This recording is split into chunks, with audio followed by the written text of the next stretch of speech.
Double door fridge में हमने timer change कर लिया, डिफ्रॉस्ट हीटर चेंज कर लिया, बायोमेटल चेंज कर लिया, थर्मल फ्यूज चेंज कर लिया, फिर भी उसके अंदर जो है कूलिंग कॉइल पे बर्फ आ रही है, लेकिन ऊपर भी ठंडा नहीं कर रहा प्रॉपर तरीके से और नीचे भी ठंडा नहीं कर रहा, जबकि पंखा भी चल रहा है, फिर भी ये दिक्कत आ रही है। तो ऐसी कौन सी समस्या आती है या ऐसी कौन सी गलती है जो हम लोग कर रहे हैं, ऐसी कौन सी समस्या है जो हम लोग समझ नहीं पा रहे, और इसके बारे में कौन बताएगा? मैं बताऊंगा, इसके बारे में मैं बताऊंगा आपको कि ऐसी क्या समस्या है, ऐसी कौन सी गलती करते हैं जिसकी वजह से ये दिक्कत आती है। तो वही बताने आया हूं मैं आज। चलिए समझाता हूं मैं आपको।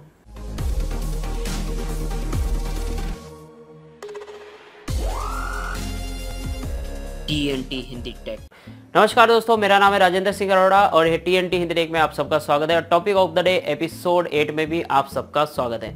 तो फ्रेंड, पिछले संडे हमने टॉपिक ऑफ द डे 8 नहीं डाला, उसके लिए क्षमा चाहते हैं क्योंकि टाइम नहीं मिल पाया इस वजह से, और इस संडे आपके लिए ये टॉपिक ऑफ द डे बनाए हैं और आगे से पूरी कोशिश करेंगे हर संडे आपको टॉपिक ऑफ द डे मिलता रहे, जिसके जरिए आपको काफ़ी सारी इन्फॉर्मेशन मिलने वाली है। और आपके दिमाग में कौन कौन से ऐसे टॉपिक आते हैं तो प्लीज़ नीचे कमेंट करके या फेसबुक पे मुझे ज़रूर बताइए। तो चलिए आगे बढ़ते हैं। और जैसा कि मैंने बताया कि काफ़ी सारे टेक्नीशियनों की, काफ़ी सारे कस्टमरों की एक शिकायत है कि हमने डबल डोर फ्रिज में सब कुछ कर लिया, बायोमेटल चेंज कर लिया, टाइमर चेंज कर लिया, डिफ्रॉस्ट हीटर भी चेंज कर लिया, सब कुछ कर लिया, लेकिन फिर भी कूलिंग कॉइल पे बर्फ आ जाती है, लेकिन ऊपर प्रॉपर ठंडा नहीं करता और नीचे की तरफ जो है कूलिंग होनी चाहिए वो भी नहीं। देखिए, इसके कई सारे रीज़न हो सकते हैं। जैसे कि पहला रीज़न, जब हम लोग टाइमर चेंज करते हैं तो उसके बाद में हम उसे छोड़ देते हैं, बायोमेटल नहीं चेक करते। और बायोमेटल चेक कैसे करते हैं, काफ़ी सारे लोगों को पता ही नहीं है कि बायोमेटल जो है कॉन्टिन्यूटी एक बार चेक कर लेते हैं, अगर कॉन्टिन्यूटी नहीं आ रही है तो ओके समझते हैं, और कई लोग कहते हैं कि उसमें कॉन्टिन्यूटी आ रही है तो भी ओके है। तो देखिए, बायोमेटल टेम्परेचर के ऊपर ऑन और ऑफ होता है। जैसे कि माइनस टेम्परेचर में वो ऑन हो जाता है और प्लस टेम्परेचर में ये ऑफ हो जाता है। काफ़ी सारे लोग जो है टाइमर चेंज करने के बाद में बायोमेटल को नहीं चेक करते, जिसके वजह से ये प्रॉब्लम आती है। कई बार जो है बायोमेटल भी चेंज कर दिया, टाइमर भी चेंज कर लिया और थर्मल फ्यूज भी चेंज कर लिया, लेकिन फिर भी एक ही दिक्कत है कि ऊपर जो है कूलिंग कर रहा है लेकिन नीचे की तरफ कूलिंग नहीं कर रहा है। तो देखिए, उसका कारण ये होता है कि जो ऊपर की तरफ से नीचे जो जाने वाली हवा है उसमें कहीं ना कहीं रुकावट बन रही है।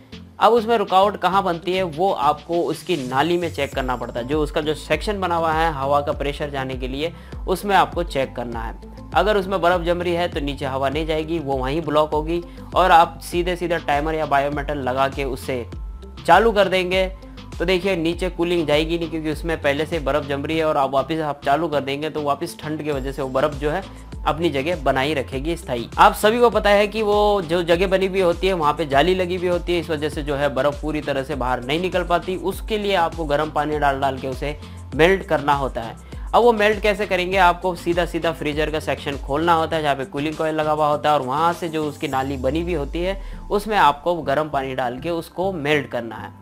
और जब भी आप अगर टाइमर या बायोमेटल चेंज करते हैं तो तकरीबन 3 से 4 घंटे फ्रिज को बंद रखिए। अगर आप उसे मेल्ट नहीं कर सकते गर्म पानी डाल डाल के, तो उसे कम से कम 3 से 4 घंटे बंद रखिए, और हो सके तो नीचे का गेट खुला रखिए ताकि गर्म हवा अंदर जाए, जो नेचुरल हवा है वो अंदर जाए और जो बर्फ़ जमी हुई है उस नाली में या उस जगह पे वो पिघल जाए और हवा जाने के लिए जो जगह बंद थी वो खुल जाए।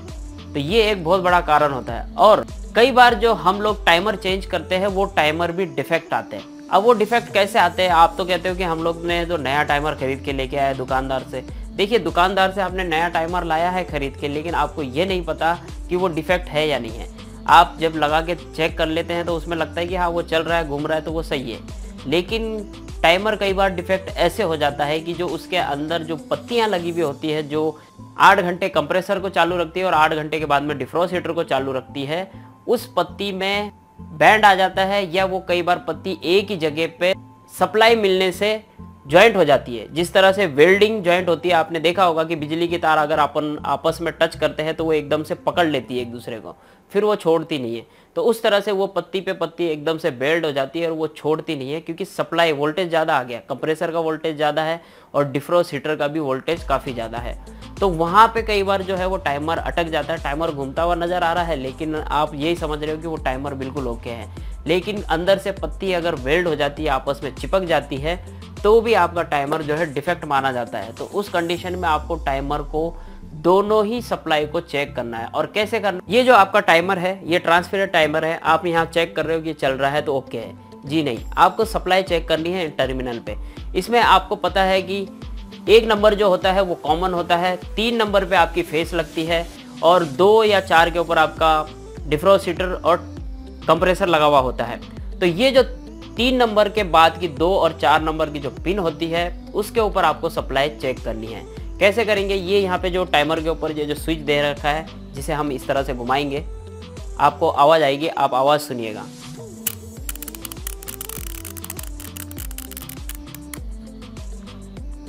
ये एक जगह आके अटक जाएगी, एकदम से आवाज़ आएगी कट करने की।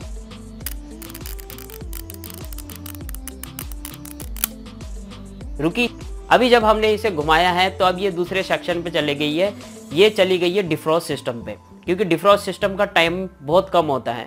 डिफ्रॉस्ट सिस्टम जैसे ही बंद होता है, मतलब कि बायोमेटल जैसे ही प्लस टेम्परेचर में बंद हो जाता है तो इस टाइमर को चालू कर देता है, और जैसे ही ये टाइमर चालू होता है तो कंप्रेसर ऑन होता है।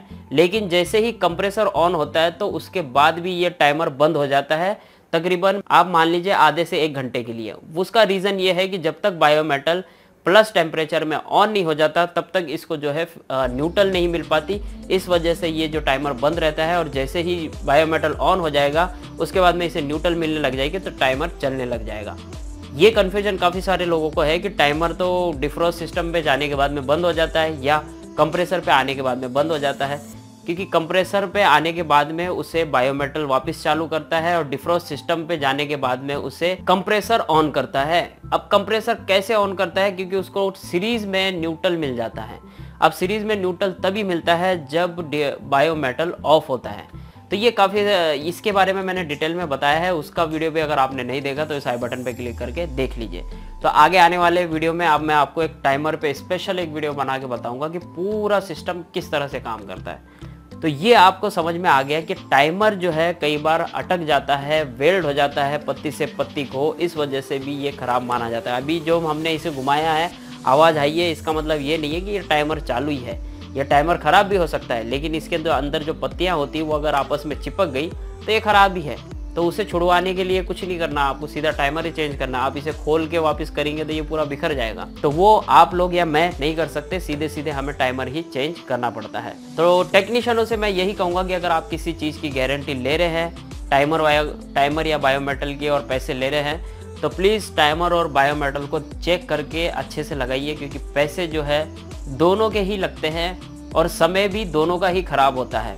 समय कैसे खराब होता है, आपका टेक्नीशियन का आने जाने का समय खराब हुआ, कस्टमर का काफ़ी टाइम तक फ्रिज बंद रहने की वजह से काफ़ी सारी चीज़ें ख़राब हो जाती है, उस वजह से समय ख़राब हो जाता है, और पैसे आपके आने जाने के, आपके भी पैसे लग रहे हैं और कस्टमर भी आपको जो पैसे दे रहा है उनके भी पैसे लग रहे हैं। तो ये आपको समझना होगा कि हम जो चीज़ लगा रहे हैं उसे प्रॉपर तरीके से चेक कीजिए। और एक सबसे बड़ा कारण होता है कि नीचे कूलिंग नहीं कर रहा है और ऊपर ठीक ठाक कूलिंग भी कर रहा है और बर्फ़ भी जमा रहा है। तो देखिए, जो फ्रीजर होता है ऊपर का, उसमें एक स्विच लगा हुआ होता है, उसमें मिनिमम या मैक्सिमम लिखा हुआ होता है या नंबर वाइज 1 2 3 4 5 6 लिखा हुआ होता है। तो उसमें काफ़ी सारे लोगों को एक कन्फ्यूजन है। कन्फ्यूजन ये है कि हम लोग उसे 6 नंबर तक ले जाते हैं, उससे ये लगता है कि जो है हमारा फ्रिज जो है बढ़िया तरीके से ठंडा करेगा। जी नहीं, अगर आप उसे नंबर वाइज देखेंगे तो अगर आप फ्रिज में उसके नॉब को 1 नंबर पे रखेंगे, घुमा करके 1 नंबर पे रखेंगे, तो नीचे कूलिंग बहुत बढ़िया होगी। उसका कारण यह है कि जो हम नॉब घुमा रहे हैं वो कोई थर्मोस्टेट नहीं है, वो शटर है, ऊपर से नीचे जाने की हवा को कम ज़्यादा करने के लिए, मतलब कि उसकी हवा का जो स्तर है, स्पीड है, उसे कम ज़्यादा करने के लिए। आप जैसे जैसे उसे 6 नंबर की तरफ ले जाएंगे तो शटर उतना बंद होता जाएगा और उतना ही हवा नीचे कम जाएगी, आपके फ्रिज में कम जाएगी। इस वजह से जो है नीचे कूलिंग नहीं होती। ऐसा ही मैक्सिमम और मिनिमाइज में भी है, मिनिमम में भी है। अगर आप मिनिमम की तरफ स्विच रखेंगे तो आपकी जो नीचे का जो फ्रिज है वो बढ़िया कूलिंग करेगा और ऊपर का फ्रिज भी प्रॉपर काम करेगा। अगर आप उसे मैक्सिमम की तरफ ले जाएंगे तो नीचे प्रॉपर कूलिंग नहीं करेगा, लेकिन ऊपर की तरफ बर्फ़ बहुत बढ़िया जमा देगा। उस वजह से एक और प्रॉब्लम होती है कि ऊपर की तरफ जो है कूलिंग अच्छी होने की वजह से जो है आसपास बहुत ज़्यादा बर्फ़ जम जाती है कूलिंग कॉइल के पास, तो उसी वजह से जो है ऊपर की तरफ बर्फ़ जम जाती है। कई बार ऐसी जगह पे बर्फ़ जमती है जो ऊपर से नीचे जाने वाली जो एयर होती है, हवा होती है, उस जगह पे बर्फ़ जम जाती है, इस वजह से भी ये दिक्कत आती है। इसलिए फ्रीजर के अंदर जो नोप लगा हुआ होता है, जिसमें 1 से लेके 6 तक या 5 तक काउंटिंग होती है या मिनिमम या मैक्सिमम लिखा हुआ होता है, उसे आपको मैक्सिमम पे नहीं ले जाना है, या नंबर वाइज लिखा है तो उसे 5 नंबर तक नहीं ले जाना है। आप या तो 1 से 5 के बीच में रखिए, या तो मिनिमम से मैक्सिमम के बीच में रखिए, या तो सीधा मिनिमम रख दीजिए या 1 नंबर पे रखिए, ताकि नीचे का जो फ्रिज है वो प्रॉपर कूलिंग करे। ये जो कन्फ्यूजन काफ़ी सारे लोगों को है, ये आई होप मेरे समझाने की वजह से आपका जो डाउट है ये क्लियर हो गया होगा, क्योंकि मैं भी कई कस्टमरों के घर जाता हूँ तो वो लोग मुझे ये बताते हैं कि हमने इसे काफ़ी बढ़ा के रखा है ताकि नीचे कूलिंग अच्छी हो, लेकिन ऊपर से बढ़ाने का मतलब ये है कि फ्रीजर के अंदर अच्छी कूलिंग हो, ना कि नीचे फ्रिज में।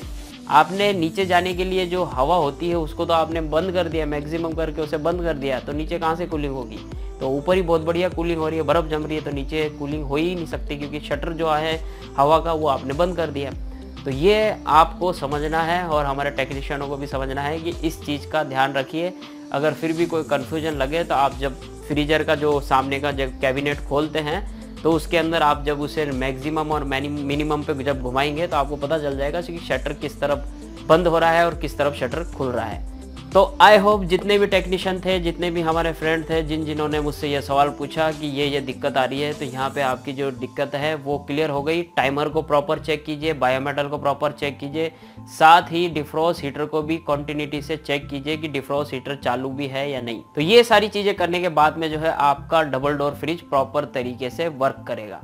अब काफ़ी सारे लोग बोलते हैं कि डबल डोर फ्रिज में काफ़ी समस्या आती है, तो मेरे हिसाब से तो बिल्कुल नहीं आती। डबल डोर फ्रिज तो इतना बढ़िया है कि आपका फ्रीजर वाला सेक्शन अलग होता है, नीचे फ्रिज वाला सेक्शन अलग होता है, और स्पेस भी उसमें काफ़ी अच्छा मिल जाता है। तो मुझे डबल डोर फ्रिज अच्छे लगते हैं, लेकिन इन्वर्टर वाले और ऑटोमेटिक वाले जो डबल डोर फ्रिज होते हैं वो मुझे बिल्कुल पसंद नहीं है, क्योंकि उनमें बहुत ज़्यादा समस्याएं आती है, क्योंकि वो सारी चीज़ें पीसीबी बोर्ड से जुड़ी भी होती हैं, और पीसीबी बोर्ड में एक बार दिक्कत आने लगी तो आपका फ्रिज बेकार है। तो आने वाले कई वीडियो में हम जो है इसके बारे में भी देखेंगे। तो आई होप सारे सबके जो जिन्होंने ये सवाल पूछा था डबल डोर फ्रिज में समस्या आ रही है, तो उनके सबके जो है डाउट्स क्लियर हो गए होंगे, और जिन्होंने सवाल पूछा था उनको भी उनका जवाब मिल गया होगा। और ये वीडियो आप सभी लोगों के लिए काफ़ी हेल्पफुल रहा है, तो प्लीज़ लाइक ज़रूर कीजिएगा, क्योंकि आपका लाइक ही मेरी मेहनत का फल है, और इसी की वजह से मैं और ज़्यादा प्रोत्साहित हो जाता हूं और इंटरेस्टिंग वीडियो बनाने के लिए। और इस वीडियो को अपने दोस्तों के साथ में जरूर शेयर कीजिए, ताकि वो भी हमारी इस फैमिली का हिस्सा बन सके और यहाँ से कुछ सीख सके। देखिए, सीखना जरूरी नहीं है, आज के टाइम पे नॉलेज रखना भी बहुत जरूरी है। और यदि आप हमारे चैनल पे नए हैं तो नीचे लाल बटन है सब्सक्राइब का, उसके ऊपर क्लिक कीजिए और घंटी का बटन दबाइए, ताकि इसी तरह की लेटेस्ट वीडियो की नोटिफिकेशन आपको टाइम टू टाइम मिले और आप वीडियो देख सको सबसे पहले। और तो thank you so much watching this video. मिलते हैं अगले कुछ और इंटरेस्टिंग टॉपिक पे, तब तक के लिए अपना ख्याल रखेगा। जय हिंद।